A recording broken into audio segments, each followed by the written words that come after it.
নমস্কার, কেমন আছো সবাই? আশা করি রাধা মাধবের কৃপায় সকলে ভালো আছো, সুস্থ আছো।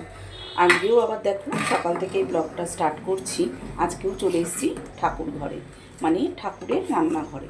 তো এটাও ঠাকুরেরই ঘর, মা লক্ষ্মীর ঘর। তো যাই হোক, আজকে দেখো আমার গিরি সোনার জন্য একটু পায়েস বানাচ্ছি।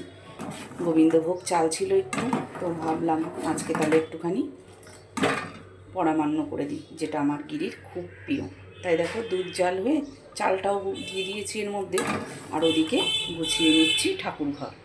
সেই যে সেদিনকে ফল নিয়ে এসেছিল একাদশী দিন, এই যে বলেছিলাম তোমাদেরকে রেখে রেখে দিই, তা আমি তো ফ্রিজে রাখি না, যেহেতু আমাদের ফ্রিজটা আমিষ ফ্রিজ, সেজন্য বাইরেই রাখি। আর বাইরে রাখলে দেখেছো তো গরম পড়েছে, ফলের কী চেহারা হয়েছে। তো আজকে ভাবছি সব ফলগুলোই কেটে গোপালকে দিয়ে দেবো। ওদিকে ঠাকুর ঘরে কিছুটা রেডি করে এসেছি, সূর্যনারায়ণকে জল চড়িয়ে, তুলসী মহারানীকে জল চড়িয়ে এবার যাব গিয়ে গোপুসোনাকে স্নান দেবো। তো এদিকে গোছানো হয়ে গেছে, আর ওদিকেও বসিয়ে দিয়েছি পরামান্য। দুধের যে কোনো জিনিসই আমার গিরি বাবার খুব প্রিয়। তো এটা আস্তে আস্তে ফুটতে থাক, আমি ওদিকে ঠাকুর ঘরে যাই, গিয়ে ফুল টুল দিয়ে সাজানোটা রেডি করি। চলো তাহলে। আজ জানো তো আমার অনেকটা দেরি হয়ে গেছে, উঠেছি অনেক সকালে, কিন্তু আমাকে দোকানে কিছুক্ষণ বসতে হয়েছে। সেই কারণে আজকে গিরিশোনাকেও তুলতে পারিনি। এই যে সবে একটু আগে তুলে এই যে বিছানাতেই এখনও বাবু বসে আছেন। আর এইদিকে জল ঠল রেডি করে নিয়েছি, ভোলে বাবাকেও নামিয়ে নিয়েছি স্নান করানোর জন্য। চলো তাহলে ঝট করে গিরিশোনাকে স্নানটা করিয়ে ফেলি। দেখো পুজো আমার হয়ে গেছে, চলে এসেছি আবার ঠাকুর ঘরে। তোমাদেরকে আজকেও রাধা মাধবকে দর্শন করাবো বলে। আজ আর গাছের ফুল নেই, তাই গাছের ফুল ছাড়াই কেনা ফুল দিয়ে সুন্দর করে সাজিয়ে নিয়েছি। সাদা ফুলগুলো হলে বেশ সুন্দর লাগে দেখতে, তখন রাধা মাধবের হাতে, বাঁশিতে, মাথায়, সব জায়গায় সুন্দর করে সাজানো যায়। কিন্তু এই গাঁদা ফুলগুলো এতই বড় বড় আর মোটা মোটা, তো সে হাতে দিলে, মাথায় দিলে সেটা থাকে না। তো তার জন্য দেখো পাশ থেকে সামনে দিয়ে আর চরণের কাছেই সাজিয়ে নিয়েছি। তো সবাইকেই দর্শন করো। পুজো করা আমার হয়ে গেছে, তোমাদেরকে দর্শন করিয়ে দিলাম। আর দেখো ভোগ লাগিয়েছিলাম, প্রসাদ দর্শন করো। এখন আমি প্রসাদটাকে নামিয়ে নেব। পুজো করে চলে এসেছি দেখো। আর আজকে আমাকে টিফিন বানাতে হয়নি, সেজন্য আরও সুন্দর করে দেরি করে পুজো করলাম।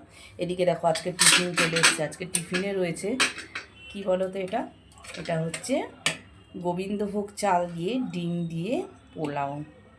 এটা আমার খুব প্রিয়, আর আজকে টিফিনটা শাশুড়ি বানিয়ে পাঠিয়েছে, তো সেই জন্য আমাকে আজকে আর টিফিন বানাতে হয়নি। আর পাঠিয়েছে তো আমার ফেভারিট জিনিস, আমার তো খুবই প্রিয়।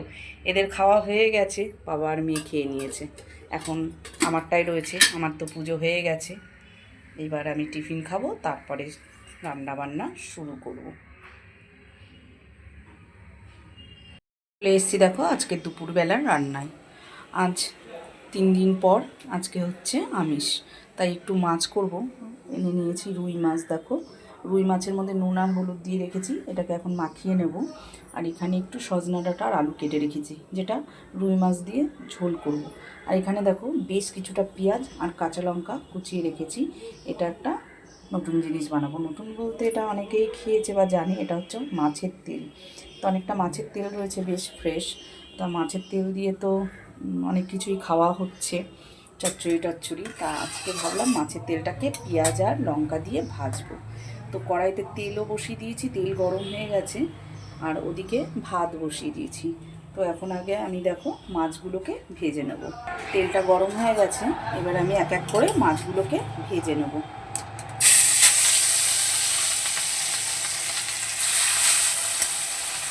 আজকে আর ঝাল টাল করছি না, আজকে একটু সজনা ডাঁটা আলু দিয়ে ঝোল করবো। আর এরকম গরমের সময় এরকম মাছের ঝোল বেশ ভালো লাগে খেতে। মাছগুলোকে আমি একটু লাল লাল করে ভেজে নেব। আর 3 দিন নয়, আজকে 4 দিন হয়ে গেল নিরামিষ চলছিল, তো আজকে মাছটাই রান্না করি। চলো তাহলে মাছগুলো লাল করে ভেজে নেব। ও পিসটা ভাজা হয়ে গেছে, এবং মাছগুলোকে এক এক করে সব আমি উল্টিয়ে দেবো।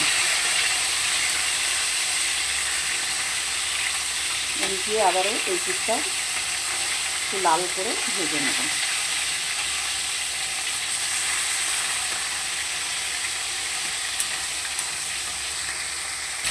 মাছগুলো দেখো আমার লাল করে ভাজা হয়ে গেছে। এবার আমি এক এক করে মাছগুলোকে সব তুলে নেব।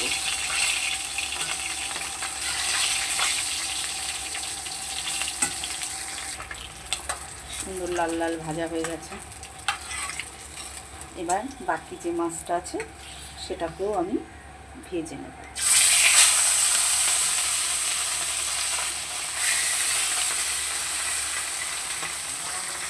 মাছটাকে আবারও দেখো উল্টিয়ে দেবো। এই পিসটা ভাজা হয়ে গেছে, এবার এই পিসটাকেও লাল করে ভেজে নেব। আর এদিকে দেখো মাছের থালাটার মধ্যে কোনো রকম জল ছিল না, তার মধ্যে অনেকটাই হলুদ ছিল, তো সেটার মধ্যে আমি মাছের আলুগুলোকে মাখিয়ে নিলাম। মাছটাকে ভেজে তুলে নেওয়ার পর ওই তেলের মধ্যেই দেখো আমি তেজপাতা আর একটু গোটা জিরে ফোড়নে দিয়ে দিলাম। এবার এই ফোড়নের মধ্যেই আমি মাছের যে আলুটা নুন হলুদ মাখিয়ে রেখেছিলাম সেটাকে দিয়ে দিলাম।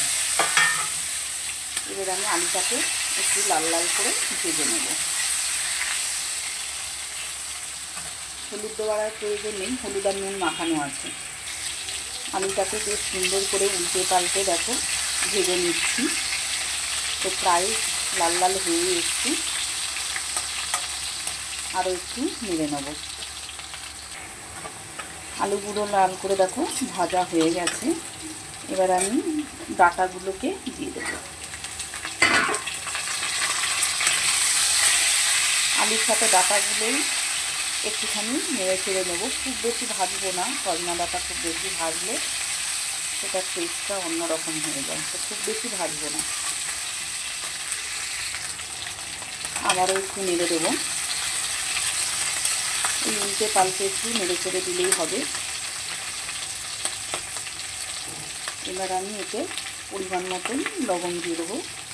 যেহেতু ঝোল ঝোল হবে তার জন্য আরও একটু লবণ আমি দিয়ে দিলাম। এবার দিয়ে দেবো একটু হলুদ গুঁড়ো। একটু হলুদ গুঁড়ো দিয়ে দিলাম, ভালো করে মিশিয়ে নেব।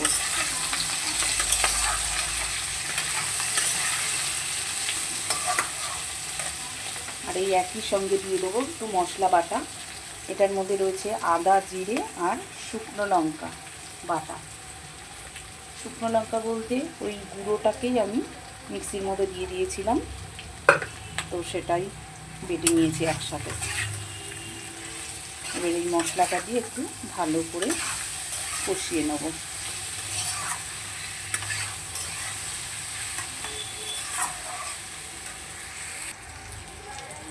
সামান্য একটু জল দিয়ে নেব যাতে মশলাটা না লেগে যায়।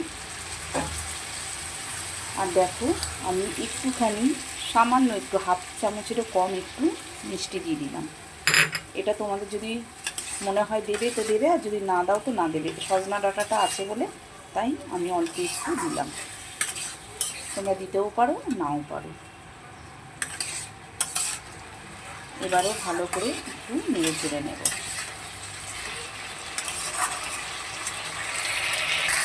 আবারও একটু নেড়ে চেড়ে দেবো। তোমরা চাইলে এই তরকারিটা কাঁচা লঙ্কা দিয়ে করতে পারো, যেহেতু আমার মশলাটা একেবারে বেশি করে বাটা ছিল সেজন্য আমি এটাই দিয়ে দিলাম। নাহলে এরকম তরকারি করলে কাঁচা লঙ্কা দিলেও খুব টেস্টি হয়। আবারও অল্প একটু জল দিয়ে দেবো। আজকেও আমার গরম জল বসানো হয়নি ভাতের ওপরে। ইদানিং দেখছি গরম জলটা আমার বসানো হচ্ছেই না। তো গরম জলটা দিলে খুব ভালো হয়, তোমাদেরকে তো আমি বলেছি, কিন্তু আমার নিজেরই এখন কদিন ধরে গরম জলটা আর বসানো হচ্ছে না, সেই জন্য আমি ঠান্ডা জলটাই দিচ্ছি। ভালো করে আমার কষানো হয়ে গেছে। এবার আমি তরকারিতে পরিমাণ মতন জল দিয়ে দেবো। ঝোলটা তোমরা যেরকম খাবে সেই অনুযায়ী জলটা দেবে। আমি একটু ঝোল ঝোল করবো সেজন্য একটু বেশি করে জলটা দিলাম। ব্যাস, খুব ভালো করে নেড়ে চেড়ে এবার আমি ঢেকে দেবো এটা সেদ্ধ হওয়ার জন্য, ডাঁটাটা আর আলুটা। চলো এবার মাছের ঝোলটা একটু খুলে দেখিয়ে নিই। মাছের ঝোলটা বেশ টকবক করে ফুটে গেছে আর আলু প্রায় অনেকটাই সেদ্ধ হয়ে এসছে। এই সময় আমি মাছগুলোকে দিয়ে দিচ্ছি, তাহলে কী হবে মাছের সাথে ঝোলটা যখন ফোটে তখন ঝোলের টেস্টটা আরও বেশি সুন্দর হয়। তো সেজন্য মাছটাকেও একটু ঝোলের সাথে ফুটিয়ে নেব। বাকি যে আলুটা একটু শক্ত আছে সেটাও ফুটে যাবে, আর আমার তরকারিটাও হয়ে যাবে। আরও একটু আমি ঢাকা দিয়ে দেবো। ওদিকে তো আমি মাছের ঝোল আর মাছের তেলটা করছি। মাছের তেলটা তোমরা কে কে খেয়েছো জানি না, যদি না খেয়ে থাকো একবার এরকম করে খেয়ে দেখবে, খুব ভালো লাগে। তবে আমি দেখাবো রেসিপিটা কীভাবে করছি। অনেক আছে বেগুন দিয়ে করে। আর এদিকে দেখো আমার শাশুড়ি মা চাটনি পাঠিয়েছে, পাকা কুলের চাটনি। আমি করিনি এখনও, এই কুল ওঠার পর থেকে চাটনি, তবে দুবার এই নিয়ে চাটনি খাওয়া হয়ে গেল, কুলের চাটনি।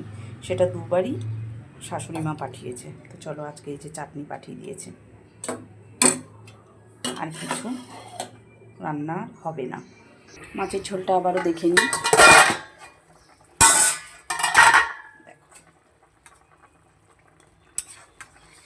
একদম মাছগুলো ফুলে ফুলে আরও বড় হয়ে গেছে, ঠিক আছে।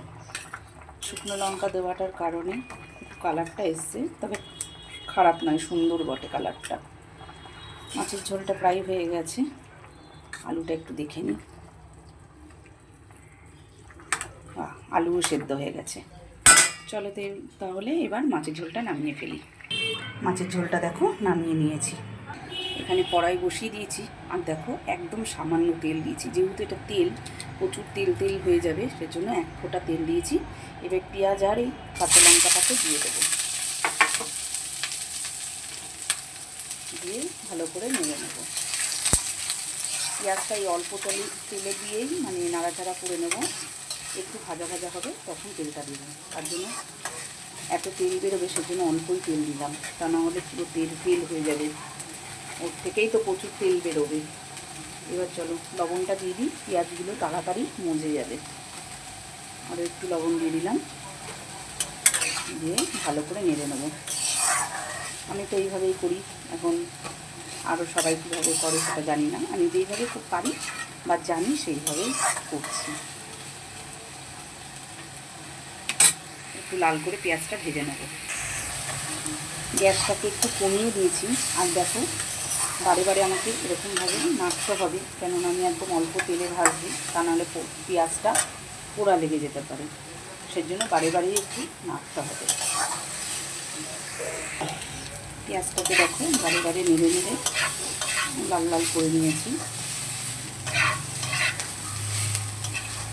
একদমই শুকনো শুকনো, তেল নেই এর মধ্যে।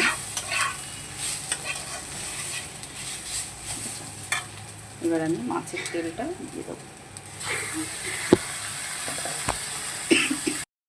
মাছের তেলটা দিয়ে নেড়ে নিয়েছি। এবার দিয়ে দেবো এর মধ্যে একটু হলুদ গুঁড়ো,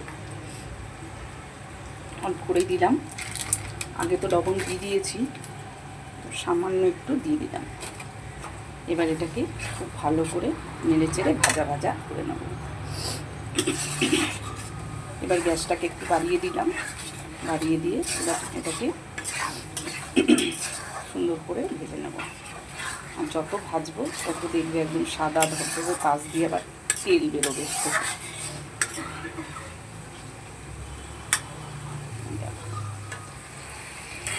দেখেছো কত সুন্দর তেল বেরোচ্ছে, আর সুন্দর একটা গন্ধ বেরিয়েছে। তেল যদি ভালো হয় তাহলে সুন্দর গন্ধ বেরোয়, তো তেলটা ভালো, ওই জন্য সুন্দর গন্ধ বেরিয়েছে।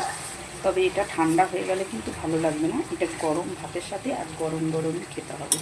এর জন্যই আমার দেরি করে বানানো, যাতে গরম গরম ভাতের সাথে খেতে পারি। ও দারুণ লাগে জানো, গরম গরম ভাতের সাথে এক থালা ভাত এই খাওয়া হয়ে যাবে। আরও একটু নেড়ে চেড়ে ভেজে নেব। চচ্চড়ির সাথে তো সবাই খাও, তবে একবার এরকমভাবে বানিয়ে খেয়ে দেখো, খুব সুন্দর লাগবে খেতে। তেলটা অনেকটাই হয়েছে, দেখে না দিয়ে পুরোটাই করে নিলাম। দেখো তেলগুলো যেমন ভাজা ভাজা হয়ে গেছে, এরকম এটা ছিল পটকা, ফুলে উঠেছে, ছোটো করে টুকরো করে দিয়েছিলাম। তবে তেলটা আমার প্রায় হয়েই এসেছে। আজকে তবে ভিডিওটা এই পর্যন্ত রাখলাম। ভিডিওটা ভালো লাগলে তোমরা একটা লাইক করো, ও যদি নতুন হও একটা সাবস্ক্রাইব করে দিও। সবাই ভালো থেকো, সুস্থ থেকো। আবার আসছি কাল নতুন একটা ভিডিও নিয়ে।